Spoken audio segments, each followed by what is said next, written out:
ಪ್ರಫುಲ್ಲಿತವಾಗುವ ರೀತಿಯಲ್ಲಿ ಕಾರ್ಯಕ್ರಮವನ್ನು ಯೋಜಿಸುವ ನಿರ್ವಹಣೆಯಿಂದ ಹಿಡಿದು ಎಲ್ಲ ಕಾರ್ಯಗಳನ್ನು ಮಾಡಿ ಆ ಬಂದವರ ಅಷ್ಟು ಹೊತ್ತು ಎಷ್ಟು ಹೊತ್ತು ಇಂತಹ ಕಾರ್ಯಕ್ರಮಗಳಲ್ಲಿ ತೊಡಗಿಸಿಕೊಳ್ತಾರೋ ಅವರಿಗೆ ಪೂರ್ಣ ರಸದ ಔತಣ, ಕಾವ್ಯದ ಔತಣ. ಕವಿ ಕೃಷ್ಣಪ್ಪಯ್ಯವರು ಆ ಹೊತ್ತಿಗೆ ಬಂದವರನ್ನು ಉದ್ದೇಶಿಸಿ, ಬರುವ ಪ್ರೀತಿಯನ್ನು ಉದ್ದೇಶಿಸಿ, ಸ್ವಲ್ಪ ಹೊತ್ತಾಗಿ ಬಂದರೆ ಅದಕ್ಕೊಂದು ಕವಿತೆ, ಹಾಗೆ ಒಂದು ರಸದ ಔತಣದ ವಾತಾವರಣ ಅವರಿರುವ ಕಾರ್ಯಕ್ರಮಗಳಲ್ಲಿ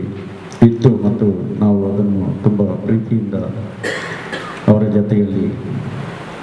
ಹತ್ತಾರು ಕಾರ್ಯಕ್ರಮದ ಜೊತೆಯಲ್ಲಿ ಆಗಿನ ಘಟಕದ ಗೌರವಾಧ್ಯಕ್ಷರಾಗಿ ಶ್ರೀ ಕೃಷ್ಣಪ್ಪಯ್ಯವರು, ಶ್ರೀ ಶಿವರಾಮ್ ಕಾಸರಗೋಡವರು ಒಟ್ಟನೇಕ ನೂತನ ಕಾರ್ಯಕ್ರಮಗಳ ಮೂಲಕ 1900